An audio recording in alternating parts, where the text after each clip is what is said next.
you texted me that initial announcement, confessions of a female founder, my initial reaction was, founder of what? What have you founded? What have you built? Oh, it's gonna be juicy because Maureen Callahan and Kinsey Schofield just obliterated Meghan Markle during a recent podcast. Ooh, and trust me, every single bit of their argument was relatable. And to actually relay this feeling to y'all, this is what they was talking about. I'm Meghan, and this is Confessions of a Female Founder, a show where I chat with female entrepreneurs and friends about the sleepless nights, the lessons learned, and the laser focus that got them to where they are today. Today on Confessions of a Female Founder. It sounds like a raw, unfiltered look into the lives of powerful women who built empires from scratch, right? The idea was definitely a hit, but the host?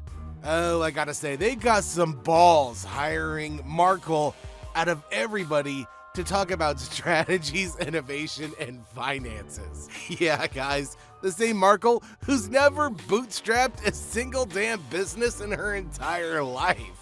Oh man, it gets better though, because get this, she's not just hosting this train wreck, she's selling herself as one of them, a female founder. I know dozens of highly successful women who have built themselves from the ground up, and she ain't one of them. And it really makes you wonder, what is she a founder of exactly? A jam brand that dropped a jar and vanished?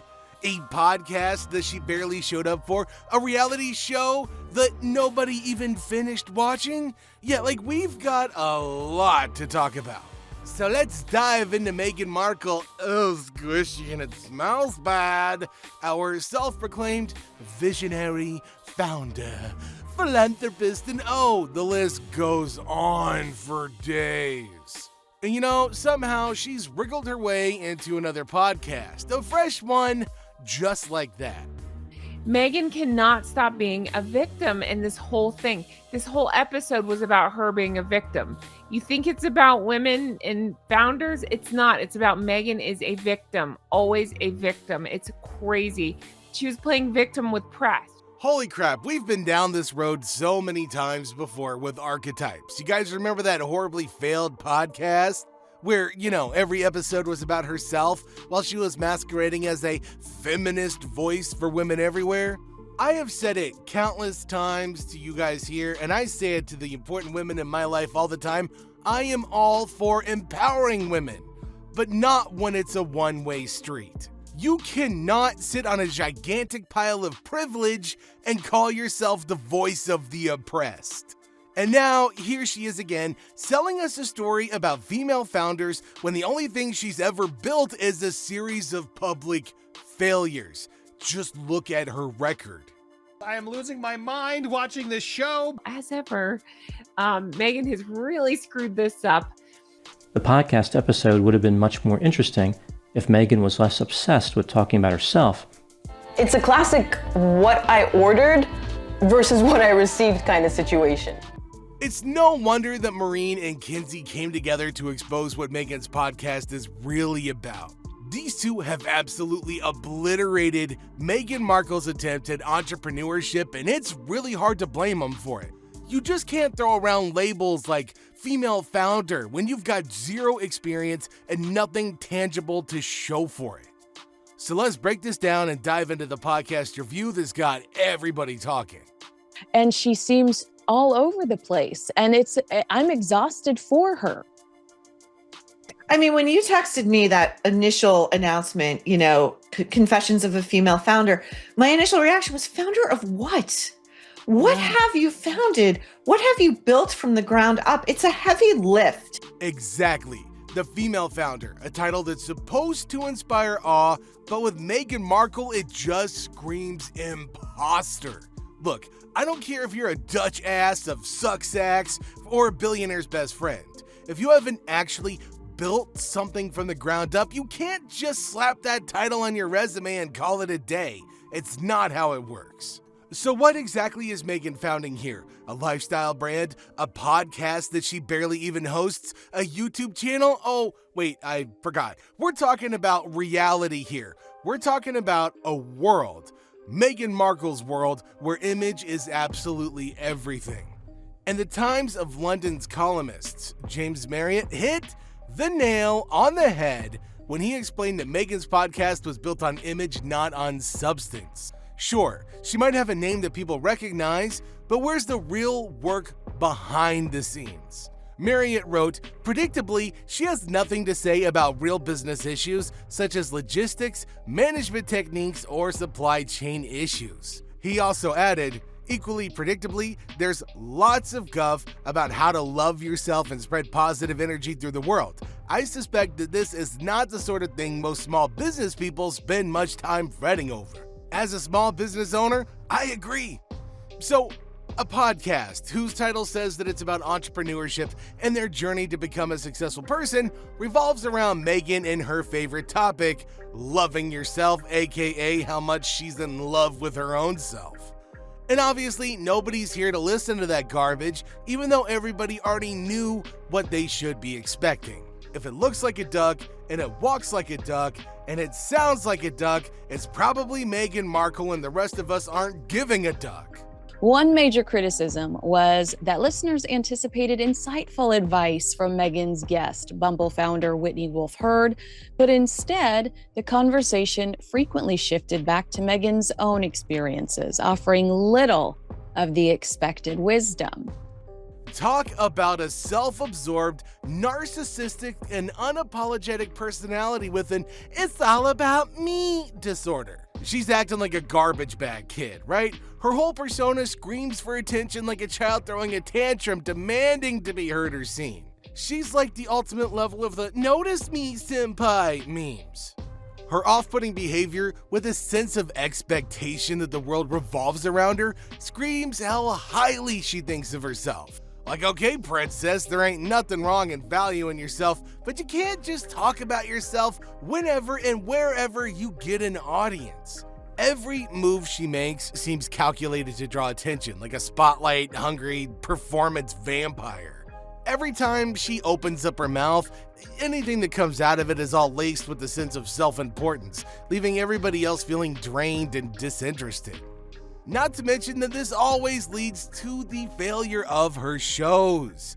I mean, this narcissism isn't the only cause of the failure, obviously. There are thousands and thousands and thousands of lies and reasons and hypocrisy, and her attempts to be what she's not, and then not taking the blame, that always pisses people off. Well, again, I think, Kinsey, the reason why you would never see a behind the scenes about the making of is because, like all narcissists, again, my opinion, narcissists never take the blame.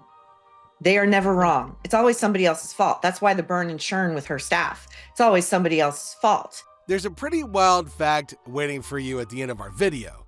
Trust me, you're not going to want to miss it, so make sure you watch till the very end. Anyway, let's talk about the first episode of the podcast that has been released and is a topic of discussion. Her first guest on Confessions of a Female Founder is Whitney Wolfe Herd, Meghan's own friend and the founder of dating app Bumble. First, let's see what Meghan has to say about the feedback to her podcast. Okay, what? After all the criticism, has Meghan finally hit her stride? A better show? Audience acceptance? Somebody please get me the stuff that she's smoking, because that's definitely working wonders, man.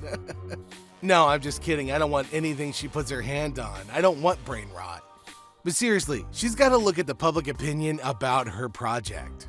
In its own review, The Express had hoped to hear Wolfe Herd share more learning curves about her journey rather than lunches with Meghan and bottles of rosé. The podcast should have focused on Wolfe Herd giving insight into the complexities of business and entrepreneurship and discussing the challenges that she had to face as a woman, right? But it was all about praise and more praise for Meghan. It seems like Wolfe's head was so far up Meghan's rear that she could smell what she had for breakfast. And Rachel Aristoti wrote in The Guardian, as per Wolfe Herd, Meghan's observations are beautiful and she's an amazing hostess whose home is filled with love and coziness and yumminess. Meghan is equally well versed in the art of sycophancy. Heard's fawning comments about Meghan's hosting abilities and home life came across as forced and overly flattering. The artificial sweetness is more palpable than the crap they put in Mountain Dew. And everything screams carefully crafted PR moment rather than an authentic conversation. Holy hell, I don't know what's more cringeworthy, the over-the-top praise or the apparent mutual admiration society that's being cultivated. This kind of exchange does little to illuminate the complexities of business and entrepreneurship, and instead reduces the podcast to a platform for reciprocal flattery. Just listen to Wolf Herd praising in the podcast. Where you're like, okay, let's talk it through. Let's make a plan. What's the business plan? What do you want to do? What's your essence? No way, this could be right for you. And just helping me, whereas so many people, I think, often will make the false assumption that when someone is really successful, part of that success is because they keep it close, where really part of that success is because you share it so broadly. The great Meghan Markle, who knows nothing about business at all, whose own brand has flopped hard, gave golden advice to the once youngest female billionaire in the world. Let that sink in. Okay, the woman whose idea of entrepreneurship is just slapping her name on an overpriced jam jar and hoping the royal connection does the rest is out here offering wisdom to a woman who actually built an empire from scratch. Just imagine being Wolf. You walk in thinking you're gonna share some real lessons from running a billion-dollar company, and instead you're handed a pseudo-intellectual monologue about gender roles from somebody whose business model is built on victimhood and Pinterest quotes. The Guardian 2-star review perfectly captures the cringeworthy essence of the podcast. It said, "The sycophantic interview podcast is stomach-turning." This podcast is stomach-churning, inviting the former youngest billionaire in the world to your podcast to share her expertise on women in business, only to devolve into self-indulgent chatter is frustrating and disappointing. But I think when it's friends that are on with me, that we have such a deep personal relationship and connection and love, as opposed to starting with just where it all began for you, I want to start with where we first met. I love that. Who cares about Meghan's friendships? Who cares how she met them, their inside jokes, or the depth of their bonds? It's not that interesting, and an average person couldn't care about the details of her social life. In her interview to The People in March, before the podcast was released, Meghan said, "Oh my God, what's been meaningful is being able to talk about my own entrepreneurial journey with other female founders who are either on their own trajectory of growth or have IPO'd, sold, or created high-impact brands and gone through all of the learning curves that we all do at the start." Blech. You say scripted? And it's also really rich. Meghan Markle talking about her own entrepreneurial journey. A journey that, let's be honest, hasn't even left the driveway. What learning curves is she talking about exactly? How to manipulate Prince Harry into marrying her so that she could have royal access and fame and fortune? The curve of public backlash every time she launches something half-baked and overhyped and terrible? Because if there's one thing Meghan has mastered, it's rebranding failure as a learning experience while never actually doing the learning. Her so-called journey consists of a $20 million Spotify deal that fell apart after one season, a lifestyle brand mocked for selling jam and dog biscuits, and a reputation in the business world that's hanging on by a royal thread, not even one of her own. So when she lumps herself in with the founders who've IPO'd or built high-impact brands, oh my dears, it's not just laughable, it's insulting to women everywhere who have actually done the work. This is also one of the reasons that many famous and successful business people as well as artists don't want to be friends with Meghan. You cannot wash that stench out. People who work really hard kind of have an allergy to people who don't work very hard but want all of the spoils of said work. You know, Meghan, I think, just is recognized as like a sort of this loss leader in every single bucket you could think of. Reputationally, her authentic self does not seem to be in evidence and has not been. You know, I love this fact about Maureen and Kinsey. They both call out Meghan's blatant disregard for the grind. the struggle, the hustle and the sacrifices, the blood, sweat, and tears. You can't skip those parts of the entrepreneurial journey. But Meghan tries to sell herself as somebody who's just simply arrived. She wants to be the female founder without having earned the stripes. She wants the end result without doing the work that's required to even get there. It's a narcissistic approach to business, and both of these experts call it out. They don't buy into Meghan's brand of empowerment. They see through it, and so should everybody else. Everybody is realizing what a disaster this new podcast is gonna be. Sorry, but Confessions of a Female Founder is another flop Meghan can add to her collection. Her show charting at number 4 is an obvious joke, given that her episode didn't even make the top 200 overall podcast episodes and currently sits at a measly 27 in the business section, says Royal News Network. The Times Radio also made a tweet saying, "The advice that Meghan tends to take is her own advice." And honestly, that is the peak of narcissistic behavior. This isn't just confidence, it's delusion wrapped up in a burrito of self-righteousness. It's the belief that she's always right, that her perspective is the only one that ever matters, and that anything she does or says should be accepted as gospel.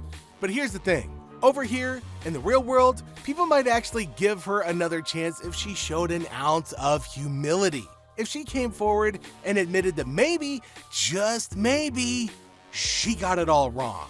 That she's still learning, that she doesn't have it all figured out. But instead, she walks into every new project and she's got all this I know it all kind of energy, ignoring the very real, very public missteps that happened right before it.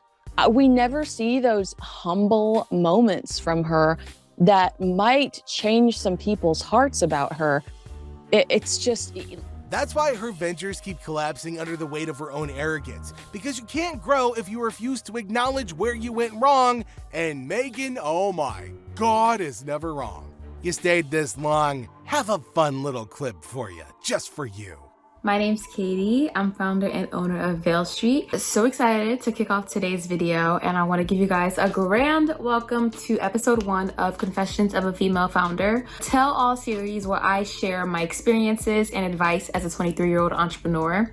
What the actual crap's going on here? Did Meghan just steal somebody else's concept? Is this deja vu or just another case of brand identity laziness? Because let's not forget, this comes right after the controversy surrounding the name of her lifestyle brand, which people were quick to point out sounded eerily similar to other existing companies. And now she's at it again, launching a podcast under a name that was already in use. Mad suspicious. It's given copy-paste queen more than innovative founder. At this point, you gotta wonder, is there an original thought anywhere in this woman's empty skull and her so-called media empire? Or is this all just a collection of recycled aesthetics and borrowed names? To wrap things up, social media has pretty much exposed the truth behind Confessions of a Female Founder. It's a podcast that promises one thing and delivers another.